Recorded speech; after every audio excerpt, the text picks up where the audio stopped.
नमस्कार, सूरज प्रभा न्यूज़ में आपका स्वागत है।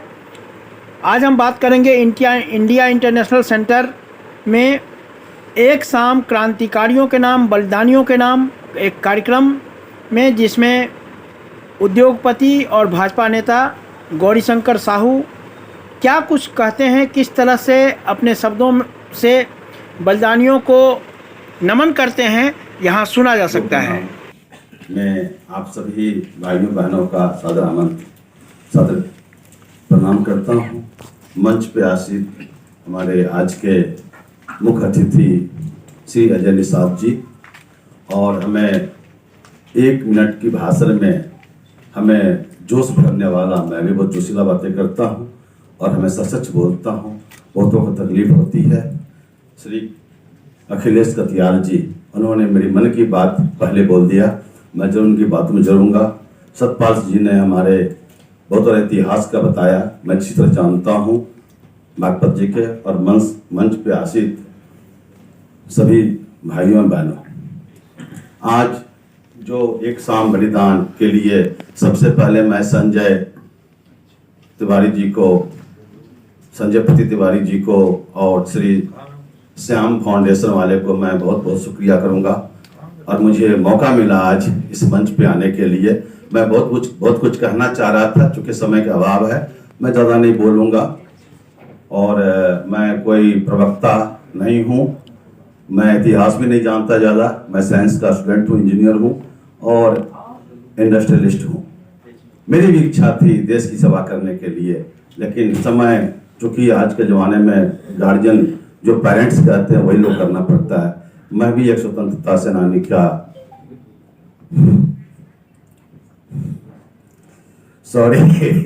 मैं तो काफी सेंटिमेंटल आदमी हूँ, इसीलिए मैं भावुक हो गया। मेरा भी भाई, छोटा भाई फौजी है, और मैं एक स्वतंत्रता सेनानी फैमिली से हूँ।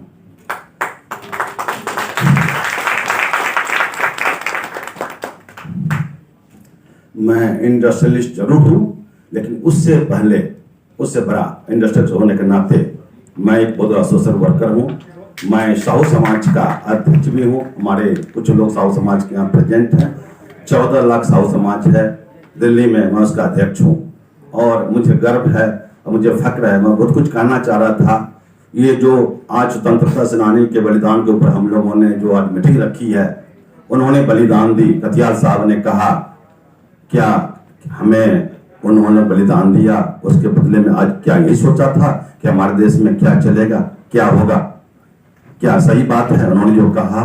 मैं इसकी बात को पुष्टि करता हूं कि स्वतंत्रता सेनानी जिन्होंने बलिदान दे दी, तो इसलिए नहीं दिया कि कुछ लोग पूंजीपति बने, और अभी भी क्या लोगों में ये भुखमरी नहीं गई है, लोगों से, हिंदुस्तान से लोगों की सुविधाएं नहीं मिलती है। और मैं अपने प्रधानमंत्री श्री नरेंद्र मोदी दामोदर दास जी को मैं धन्यवाद कहूंगा। हमने भी भाग लिया 14 तारीख को, उन्होंने जो आविष्कार दिवस बनाया गया। मैंने सुबह, मुझे मोटरसाइकिल पर चलने की आदत नहीं है, लेकिन मैंने अपने एक एम्प्लॉय को बुलाया कि मोटरसाइकिल पर रैली करूंगा। सुबह मोटरसाइकिल रैली किया, और शाम को फिर मैं जंतर मंतर से कनॉट प्लेस तक बीजेपी वालों का नारा था, आरएस वाला नारा था। मैं बीजेपी से भी सम्मिलित हूँ, उसमें भी हूँ कुछ। मैं नेता नहीं बनना चाहता, मैं सोशल वर्कर हूँ, मैं वहीं खुश हूँ, लेकिन मैं अपने देश के लिए और अपने देश के निवासियों के लिए मैं कुछ करना चाहता हूँ। मुझे 32 साल हो गए इस फील्ड में। आज मैं जगह मौका नहीं देख रहा हूँ, चूंकि सतपाल जी चले गए। मैं इस मंच से उनके जरिए मैं अपनी बातें वहां तक पहुंचाना चाहता था। और अभी आज अजय जी हैं, अजय जी मुजफ्फरपुर से हैं, पाटली मैं भी मुजफ्फरपुर से हूँ, और इनको आज मेरा परिचय नहीं, के पिताजी मैं जरूर मिला हूँ अटल बिहारी वाजपेयी के टाइम में। तो कुछ चीजें हैं जो स्वतंत्र भारत में बहुत कुछ अत्याचार हो रहा है, और बहुत कुछ जो होना चाहिए वो जो नहीं हो रहा है। अभी भी जो 10 रुपए की चीज, मैं मेडिकल से रिलेटेड हूँ, और मैं इस बात का मैंने प्राइम मिनिस्टर को चिट्ठी भी लिखी है, 18 में लिखी थी। और कोरोना के काल में जो बहुत सारे चीजें हो रहे थे, आसमान पे छुए जा रहे थे, पीपी किट 2000 की बिक रही थी, लोगों को ऑक्सीजन नहीं मिल रहे थे। हमारे हिंदुस्तान में किसी चीज की कमी नहीं थी, बस कमी थी तो व्यवस्था कमी थी। हमारे प्रधानमंत्री जी के बहुत सारे अच्छे प्रोजेक्ट हैं। मैं लघु उद्योग भारती का भी मेंबर हूँ।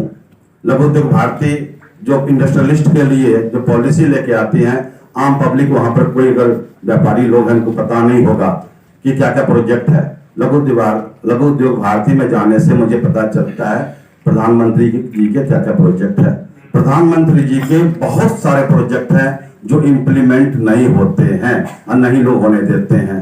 प्रधानमंत्री जी आज ऑक्सीजन का भी पेड़ लगाएंगे तो हमारे जो नेता अपोजिशन नेता हैं वो कहेंगे जी इसमें भी जहर मिला हुआ है, ये पेड़ जो है ऑक्सीजन का नहीं है, ये कार्बन डाइऑक्साइड छोड़ने वाला है।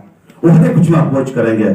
ऐसा राजनीतिक नहीं चाहिए और ये हम लोगों को सोचना चाहिए इस बात को कि हम कौन सी राजनीति कर रहे हैं। यहाँ लोग कुर्सियों बचाने की कोशिश करते रहते हैं। क्योंकि मैं बहुत ज्यादा टाइम ले लिया हूँ, लगता है मुझे बातें करनी थी, बोलनी थी, लेकिन मैं बोल नहीं पाऊंगा, लंबा हो जाएगा। मैंने प्राइम मिनिस्टर को चिट्ठी लिखा था और मैंने ट्वीट करके वीडियो बना करके मैंने कोरोना काल में बहुत कुछ किया।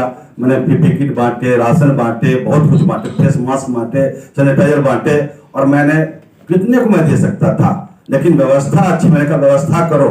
एक ही बताना चाहूंगा, जब वो हमारे इंडिया टीवी वाले रजत शर्मा जी आते थे, बड़ी शांत से आज देश में इतने लोग मर गए, वहाँ ऑक्सीजन कमी है, वहाँ हाई कंसंट्रेशन कमी है। मेरी वाइफ ने कहा बंद करो टीवी को। मतलब क्राइसिस। मैं बता दूं, चूंकि मैं मेडिकल में उस लाइन में था और मैंने बहुतों को, लोगों ने 250 रुपए में फेस मास्क बेच रहा था, इंडिया में नहीं मिला तो मैं चाइना से इंपोर्ट किया, मुझे 90 रुपीज कॉस्ट किया तो मैं 90 रुपीज में फेस मास्क बेचा। मैं कि ये वक्त कमाने की नहीं है, ये वक्त सेवा देने की है। लोग मुझे से 290 रुपया के लिए जाकर के 250 बेचते थे, मुझे बाद में पता चला। तो मैंने इनको कहा, व्यवस्था का मैंने ये कहा कि आप जो टीवी पे न्यूज देखते हो, पब्लिक को डराते हो। मैं बता दूं, आपको भी पता मालूम है, ये अस्पताल में जो लोग भर्ती हुए, आपको मालूम है, मैं इस लैंड से हूँ, आज के दिन में लोगों को कष्ट होते हुए भी अस्पताल में नहीं जाते हैं। जानते हैं क्यों? कोरोना काल में लोगों ने इतना लूटा, ये अस्पताल वाले इतना, डॉक्टरों ने नहीं लूटा, अस्पताल वाले ने लूटा, इतना लूटा, डरा दिया। जो अस्पताल गए मैक्सिमम मर गए, जो घर में सेल्फ मेडिसिन लेकर के व्यवस्था करके रहे वो बच गए। बहुत सारे एग्जाम्पल है मेरे पास, बताने का उतना टाइम नहीं है। और आज के दिन में उनका अस्पताल खाली है। ये डाकू है। मैं इनको श्राप देता हूं कि तुम ऑक्सीजन के लेकर के तुम मरोगे, तुम अस्पताल वाले हो लेकिन तुम मरोगे। डॉक्टरों को ऊपर नहीं छोड़ा, नर्सों को नहीं छोड़ा, अस्पताल वाले, उनको भी बहुत सारे डॉक्टर मर गए, बहुत सारे नर्स मर गए। और इस बातें चूंकि बहुत बोलनी थी लेकिन समय कम है, तो इसमें मेन बातें बता देता हूं आपको। इसकी कोरोना काल में मैंने कहा आपके डर से लोग मरते हैं, मैं आपके ऊपर कल केस करने जा रहा हूं, यू आर द मर्डर। सभी टीवी वाले को मैं लिख के भेजा, सारे टीवी वाले को। अगले दिन से मैं, इतना ही नहीं, चाइना में क्या हुआ, हमारे न्यूज को देख करके उन्होंने क्या किया, अपनी प्रोडक्ट को रेट का, और मैं बता दूं ऑक्सीजन कंसंट्रेटर पूरे वर्ल्ड में चाइना ही सप्लाई करता है।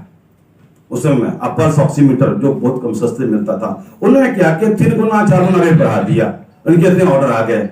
एयरपोर्ट जो ट्रांसपोर्टेशन के लिए एयरलाइंस वाले ने 3 गुना रेट बढ़ा दिए और उनको डिलीवरी करने का टाइम बढ़ा दिया। मैंने बहुत सारे ऑर्डर कैंसिल कर दिए। No, I don't want, I can not give you more money, we have committed me return my money. हमारे पास 10 आए तो मैं बोला एक डीलर का था, मेरे को दे दो। मैं नहीं, मैं हर एक इंडिविजुअल को दूंगा। मैं ये बिजनेस करने के लिए नहीं बुलाया, मैं सेवा करने के लिए बुलाया हूँ। मैं एक एक कर दूंगा। मेरे पास एक पैकेज, संजोग से 1 महीना में ही कोरोना चला गया। फेज 2 1 महीना में चला गया। हमें, मेरे पास पीपी किट 10,000 पीस बचा हुआ। हमें डर लगता था, हमने 1 महीना नहीं गए, सेकेंड वीक में हम नहीं गए। और मेरे यहाँ फैक्ट्री में 25 लोग काम करते रहे, 2000 स्क्वायर फीट में, नो डिस्टेंस। मैं बता दूं कोई कोरोना पॉजिटिव नहीं। लोगों को आश्चर्य हुआ, बैंक वाले आते, लोग आते यहाँ पे गए कोरोना में, नो कोरोना एट ऑल। हमने ऐसा मैनेजमेंट किया कि किसी को कोरोना नहीं हुआ, न घर वाले को हुआ, न हमारे फैक्ट्री में हुआ। किसी एक को होता तो सबको हो जाता। तो मैंने इनको ये मैसेज दिया, अगले दिन से न्यूज सेंसर हो गया, क्राइसिस बंद। मैंने कहा आपके डर से लोग मरते हैं, पेशेंट भी डर से मर रहा था, बीमारी से नहीं मर रहा था, डर से मर रहा था। तो ऐसे लोग अपने पैसे कमाने के लिए, हमारे को चाइना से message, mister Sahu what happened, there is no news about the corona, no news about corona, what happened. अगले दिन मेरे पास मैसेज आ चुकी, मेरी तो डेली बात हो रही थी, बहुत सारे माल आ रहे थे, जा रहे थे। मेरा वहां से करीब 50,000 1 लाख पीस मैंने हाई कंसंट्रेशन ऑक्सीजन मास्क मंगाया था, इंडिया में अवेलेबल नहीं रहा। तो इस बात को कहते हुए मैं ज्यादा बात नहीं कहूंगा। मैं अजय जी को बोलूंगा कि आप इस बातों को रखें और जो शहीद और अपने इतिहास को बदले, अपने दिल्ली की सड़कों को मुगलों के नाम पे उसको बदले। हम कैसे याद करें अपने शहीदों को, हम कैसे शहीदों को याद करें, बताइए, इतिहास को। चलिए, भारत माता के इन्होंने कह दिया तो मैं भी इस आगे नहीं बोलना चाहता हूं। जय हिंद, जय भारत।